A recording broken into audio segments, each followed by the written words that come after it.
Ya, inilah kondisi terkini di Lembah Anai ya teman-teman.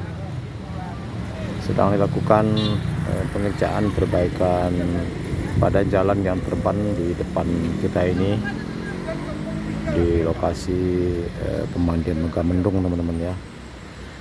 Dan ini sudah tidak diperbolehkan lagi ya, dilarang masuk bagi kendaraan bermotor ya.